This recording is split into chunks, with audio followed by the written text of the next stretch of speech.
With LightStanza, you can import complex 3D models for annual daylight simulations and to create a LEED scorecard. If you're starting with a Revit model, there are a few things you can do in the Revit project itself before exporting to help this process go most smoothly. To start, make sure you're exporting from a 3D view that only shows the portion of the building that you're interested in considering for daylighting. One quick shortcut for this is to turn on the section box under the extents options for the view, and make adjustments to the section box to remove unneeded geometry from the export. This could be a neighboring building or even just surrounding topography. If you're working with a model with topography, you will want to take care to make sure any adjacent hills or landscaping that may shade the building are still considered in the section box. But you can use this to reduce the model down to the area of interest, remove things like the parking lots, and just get a simple daylight model. The other key view parameter to update before exporting to LightStanza is the view template. You'll want to select one that only has the categories that are most relevant to daylighting, things like floors, walls, ceilings, or windows. Or you can also use the built-in LightStanza view templates. For example, the default export one contains a little extra detail for categories like furniture. Or you can customize to get the exact categories you need from the Revit visibility graphics settings.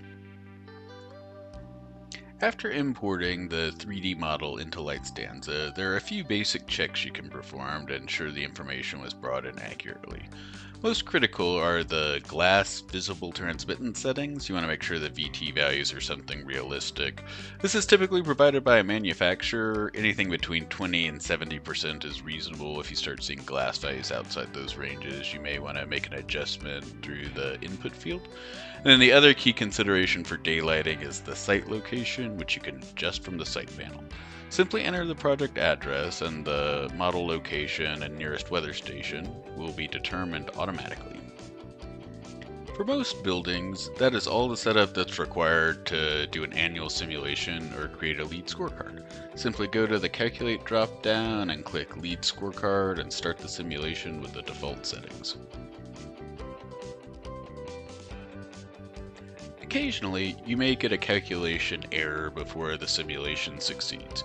This is most common for larger, more complex 3D models. One common reason this can happen is due to errors in the way the program processes blinds, and so a quick way to check if that's the case is to start another LEED scorecard and disable the blind settings. Just go to LEED scorecard, and under the blinds option, if you remove this, you won't be able to get a LEED compliant analysis without considering blinds, but this will tell you whether or not you're on the right track and if blinds are actually the issue. You can see if the calculation succeeds simply by disabling the blinds option to get an idea of SDA and ASE results before shading is considered. Related to blinds can be issues with the window groups themselves. So you can identify what window groups exist in the model through the materials panel.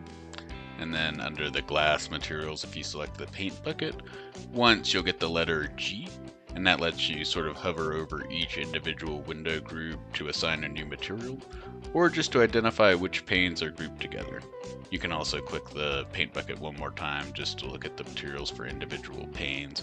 But what you're looking for if you're getting an error are window groups that are off in the distance or unrelated to an active calculation grid. So say you have a neighboring structure that got clipped by the section box, you may see rogue window groups off in the distance, and if that's the case, we suggest deleting those before starting a calculation. So this can just be a quick way to step through the different window options.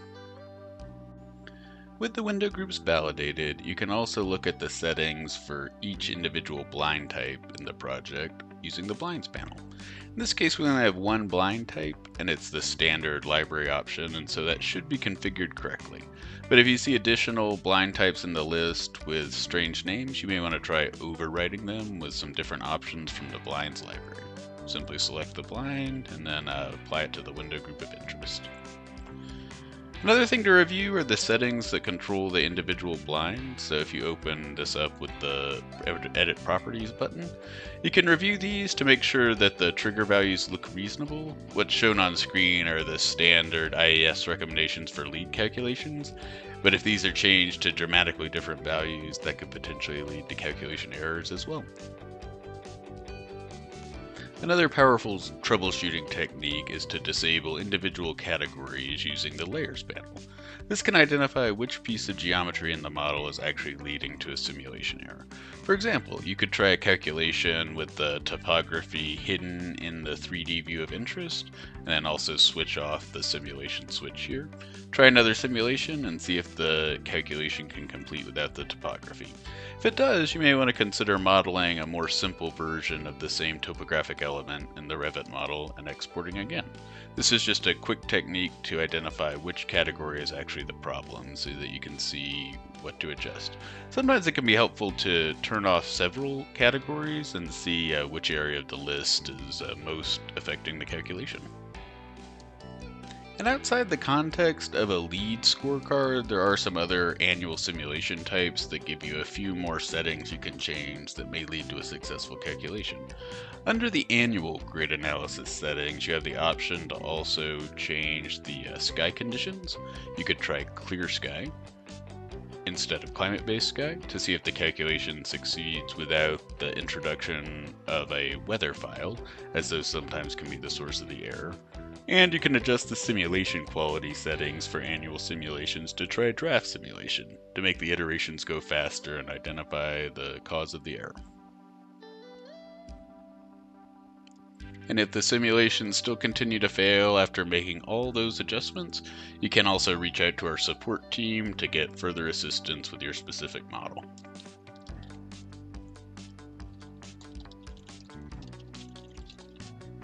These are just some of the more common issues that we see with LEED calculations, but it's certainly possible something unique is going on with the particular 3D view in question, so please reach out if you continue to get errors completing LEED scorecards in Light Stanza. Thank you.